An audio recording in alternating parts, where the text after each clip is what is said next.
Tim McGraw, so I'll go right into my questions. I wanted to start off. There's a lot of controversy surrounding Excel Academy Public School, and I've received a number of complaints, concerns, and also suggestions. I want to know, Dr. Furby, have you received that as well about their desire to stay in that facility and/or go to Malcolm X Opportunities facility? And what's your thoughts as relates to Excel? Good morning, Good morning. Councilmember Trayon White. Thank you for your interest in the young ladies at Excel Academy. We have recently clarified for the school community that there is a permanent home for the young ladies for the 2021 school year. So I think there was some question around how long they will be at the current Bernie facility, and they will be there this school year, and they'll also be there next school year. Next year following that, the lease that we currently have at that facility for Excel Academy does expire, and we're actively working to identify a location, preferably as close as possible to the current site, to provide sustainable and permanent site for the Excel campus long term. It was one facility that we assume as we welcome Excel Academy into the DCPS family. And again, we remain committed to finding a permanent site for them beyond the 2021 school year. Thank you. I know they expressed interest in Malcolm X campus. I know there are a number of uses for that space, recreational. They have some career and technical education, bartending, entrepreneurship classes, but I know that most of the building is not used. What is the vision for that building with DCPS? I can't speak to what the vision will be specifically for that building. What I can say is that we are considering multiple options, multiple locations, and we look forward in the coming months announcing to the school community what their permanent location will be. However, in this current school year, we don't want this to be a distraction because there is a site that students will have access to for the 2021 school year. I also want to know how are we ensuring that we won't be in this position again. Seeing where we had inventory or a building and got someone to lease the space, and then in turn we end up paying for a building that we essentially own, right? What's the philosophy of DCPS ensuring that we? Yes, I think this is a unique situation where Excel Academy was a public charter school that was struggling, and DCPS stepped in to assume oversight of the campus. And so that created some unique facility challenges. As we discussed this morning, we're thinking years ahead around our facilities for all our other campuses, and believe that we have the ability to deliver on modernizations and space needs going forward. Again, this is just a unique circumstance where DCPS assumed a student population in a building situation that was not a part of our long-term planning, but we will have a space for the young ladies and will continue to support that program.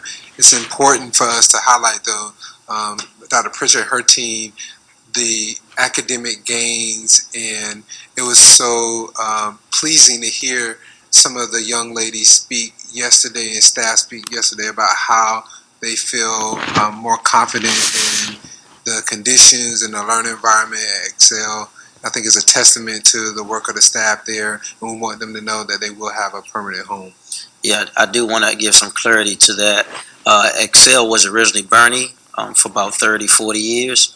Then it became a space for charter schools. It was an all-boys school in there at one time and an all-girls school in there at another time. And then Excel Public Charter School took over the building, and then DCPS got it back. But originally it was a DC public school.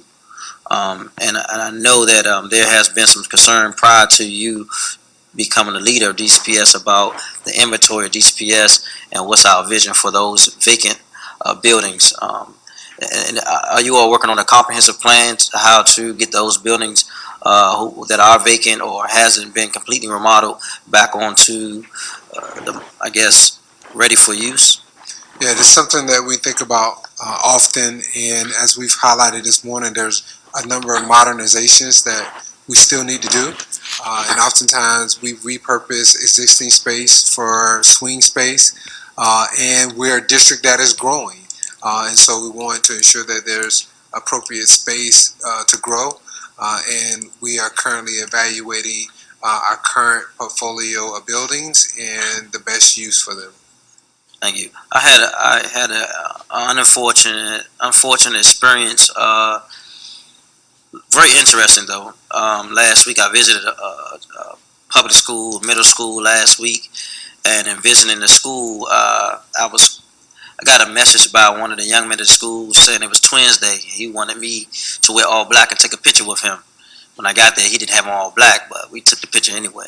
But I encountered another young man, my staff and I, and he was very engaged, very articulate, very smart young man. And so we were asking him his grades, and he was telling me he had D's and F's. And so I wanted to meet his teacher. So I followed him to his class. When I got to his class, it was a room of about four African American boys in a corner. They was kind of talking. The teacher, I guess he had placed ditto sheets on different desks, but they wasn't engaged academically. And I soon learned that there was really no rigor or instruction going on in this class. These students were kind of just taken away from the population, sent to this classroom to do dittos. And I learned that this particular young man was going to be transferred to another school because they said they didn't have the resources or wraparound services to meet his needs. And I'm concerned about the achievement gap for black boys in our school. I want to know what's DCPS plan to address the achievement gap for black and brown boys in our school system. Yeah, so as an African male and a father African American male, this is obviously a personal priority for me as well. We are continuing to think about how we best invest in Ron Brown Preparatory Academy. We expect this to be a bellwether for how we serve students at the secondary level, particularly focused on our men of color. We have also advanced our literacy efforts to support students, particularly our males of color, and giving them access to additional literacy supports as needed. I believe that we still have a lot more work to do as relates to our expectations around cultural competency in the classroom. We're really pleased, though, that we have a large number of male of colors in our classroom, and I think it's something that has truly been an asset for us. But I still think there is more work to be done in terms of the development that's taking place with our educators. If there's a particular situation specific to the example that you gave, we're happy to follow up on those situations where you observe a young person that's not being served well. That's obviously not our standard and represent the observations that I've seen. Happy to follow up. But we hold a high bar for all of our students, and we have a specific focus on our men of color. Thank you. You mentioned literacy supports. What does that look like for, what's this strategy look like for the schools? Is there someone that coming in and the teacher identified this person is struggling based on this? How does the intervention happen? Yeah, so it plays out in a number of different ways. First, we want to ensure that we are enrolling as many students as possible as early as possible. And so that can be in our infant and toddler programs, that can be in pre-K3, pre-K4, and ensuring that students have a strong start in the early literacy skills they need going into kindergarten.